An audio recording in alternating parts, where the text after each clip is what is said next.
गैर मुल्की जो कानूनी तौर पर पाकिस्तान में रह रहे हैं, आज उनके इनखला का आखिरी दिन है, डेडलाइन थी आज के दिन की। इतनी बड़ी तादाद में जो अफ़गान मुहाजिरीन हैं, गैर मुल्की हैं, ख़ास तौर पर ज़्यादा बड़ी तादाद जो है वो अफ़गान मुहाजिरीन की है। तो एक पूरा एग्जैक्ट डेटा कलेक्ट करना और उसके बाद एक प्रोसेस के ज़रिए उनको मुल्क से बाहर भेजना, मुल्क बदर करना दूसरे लफ्ज़ों में, क्या इसकी प्रॉपर प्लानिंग की गई है?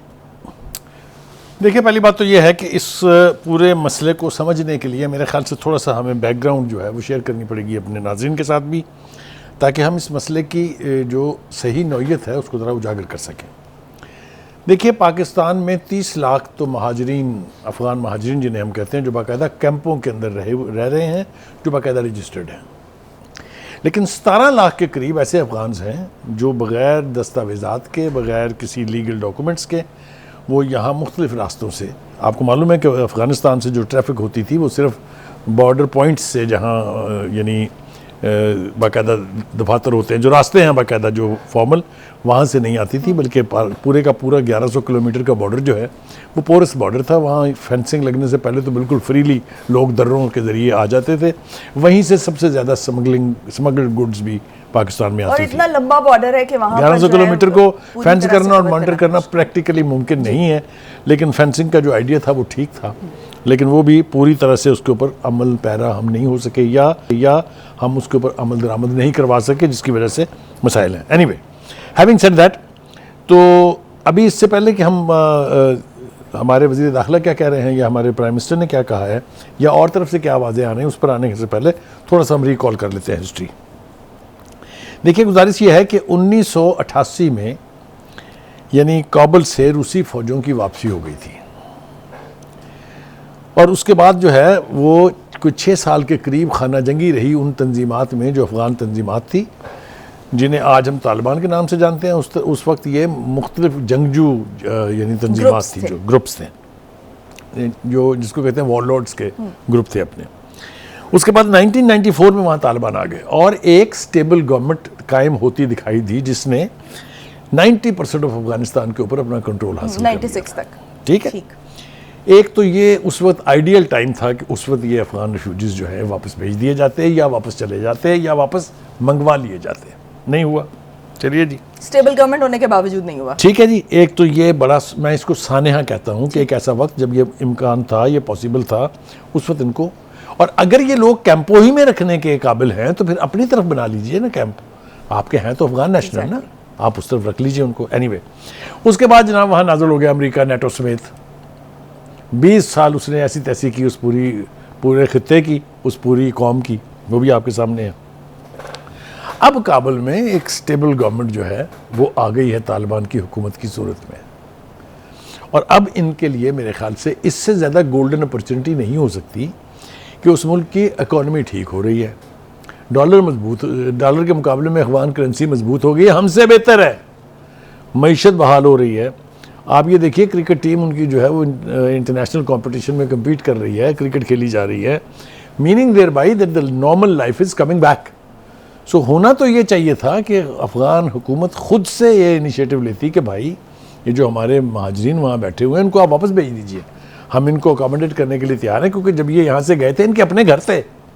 लेकिन ऐसा भी कुछ नहीं हुआ है, लिहाजा हुकूमत पाकिस्तान को ये फैसला बड़े हार्ड स्ट्रॉन्ग, जो कहते हैं ना, पत्थर दिल पे रख के ये फैसला करना पड़ा, और उसकी ज़रा वजूहात पे भी थोड़ा सा गौर कर लेते हैं।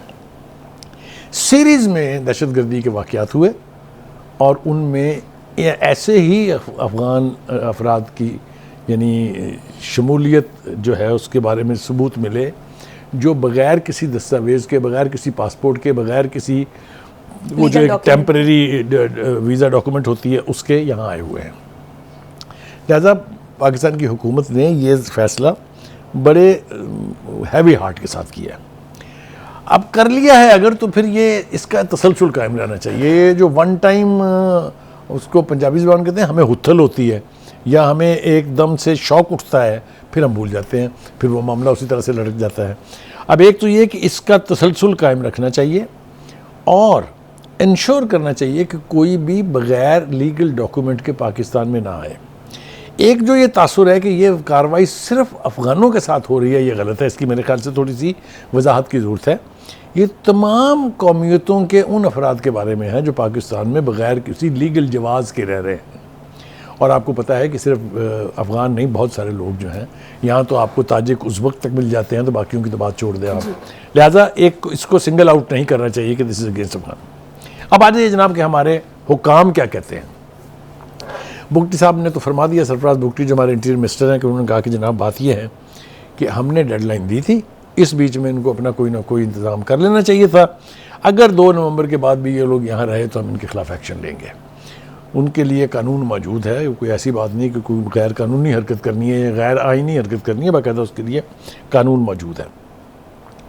दूसरी वो कह रहे हैं कि ये वजाहत भी उन्होंने की है कि ये ऑपरेशन जो बाकायदा रजिस्टर्ड, बाकायदा पासपोर्ट्स वगैरह और डॉक्यूमेंट्स के साथ यहाँ अफगान मौजूद हैं, उनके ख़िलाफ़ नहीं है।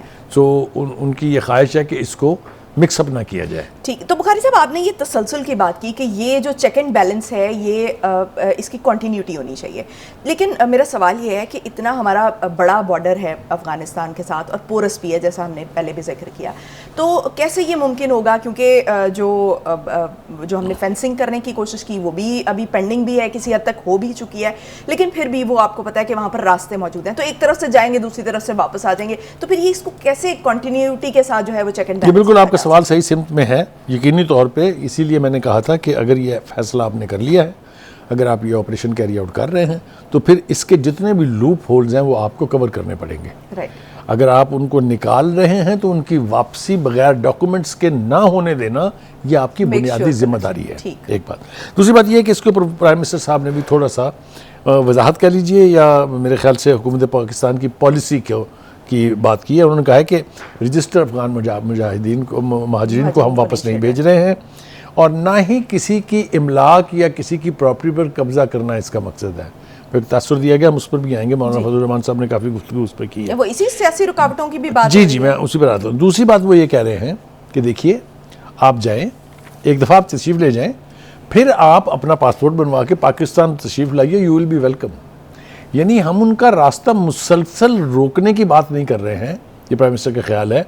हम ये कह रहे हैं कि आप यहाँ एक लीगल अफगान सिटीज़न के तौर पे आएँ, बिज़नेस भी करें यहाँ, जिस तरह दूसरों को इजाज़त है बिज़नेस करने की, वो आप करें, यहाँ आप रहें, लेकिन आपका अता पता ही कुछ ना हो, आपका वाली वारसी कोई ना हो, आपको आपकी शनाख्त मुमकिन ना हो, आपको आइडेंटिफाई ना किया जा सकता हो, तो ये सूरत हाल जो है नाकाबिल कबूल है। अब आ जाइए जनाब, सियासी आवाज़ें क्या उठ रही हैं। सबसे स्ट्रॉन्ग आवाज़ तो उठी है मौलाना फजल रहमान की। आपको मालूम है कि ये अफगान जो हैं वो उनके दिल के बहुत करीब हैं। इस साइड पे वैसे भी उनका वोट बैंक मौजूद है। दूसरी बात यह है कि चूँकि इस वक्त वहाँ पश्तून हुकूमत है, और मौलाना भी पश्तून जो बेल्ट है पूरी की पूरी यहाँ से लेके बलूचिस्तान तक उसकी नुमाइंदगी करते हैं और बड़े ढंग से करते हैं, तो उनका ख्याल ये है कि अफ़गानों को ब्लैकमेल करके उनकी जायदादों पर कब्ज़ा किया जा रहा है। It's a very serious allegation. I hope कि हुकूमत वक्त इसकी वजाहत के लिए इससे ज़्यादा एहतमाम करे, ताकि उनको ये तसल्ली दिलाई जा सके कि ऐसा नहीं है। प्राइम मिनिस्टर ने कहा है, इंटीरियर मिनिस्टर ने भी कहा है, लेकिन मेरे ख्याल से there needs to be even harder guarantee कि ऐसा कुछ नहीं हो रहा। फिर वो कहते हैं कि जी अफगान हुकूमत से मुज़ाकरात किए जाएँ। ये बात मैं समझता हूँ कि उनकी लॉजिकल है कि आइसोलेशन में फ़ैसले ना करें। जो काबुल में इस वक्त तालिबान की हुकूमत है उसको भी ऑन बोर्ड लें। मुझे मालूम नहीं है कि उनके साथ राब्ते हैं कि नहीं है, लेकिन मैं as a student of history और एज ए रिपोर्टर जिसने डिप्लोमेसी कवर की हुई है, ऐसा हो नहीं सकता कि आपने काबुल गवर्नमेंट को लूप में ना लिया हो।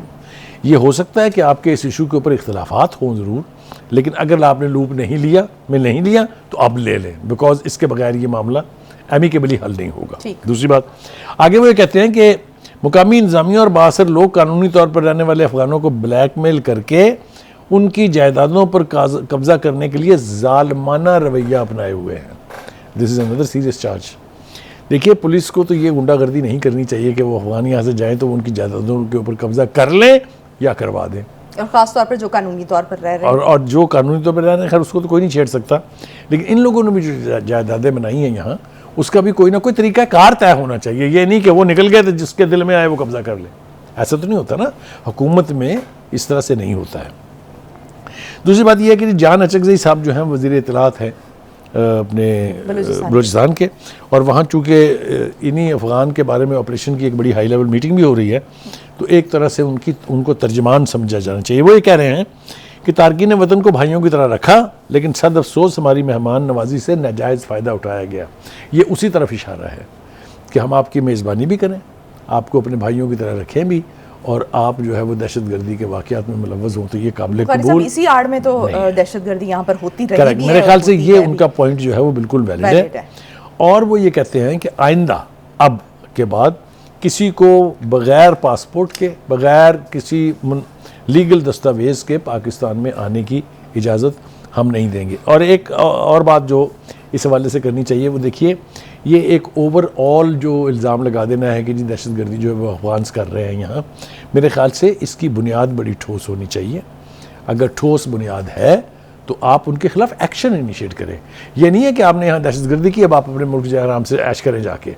जिन पर आपको शक है या जिनको आपने नामजद किया है, उनके खिलाफ एक्शन होना चाहिए। लेकिन अफगानिस्तान की हुकूमत को लूप में लेके इस इशू को एमिकेबली हल करना चाहिए। इस इशू को एक और सेंसिटिव इशू बना के आपस के तल्लुकात में बिगाड़ नहीं। ठीक, अफगान हुकूमत को ऑन बोर्ड लिया जाना चाहिए। ठीक है बुखारी साहब एक ब्रेक लेने का कहा जा रहा है। ब्रेक से वापस आकर हम बात करेंगे कि इलेक्शन की तारीख पर एक मरतबा फिर से चहमगोइयाँ हो रही हैं और निगरान वज़ीर आज़म जो है वो बयानात दे रहे हैं। वो क्या बयानात हैं और किस तरह से वो एक्सप्लेन कर रहे हैं इसको, इस पर बात करेंगे। Stay tuned.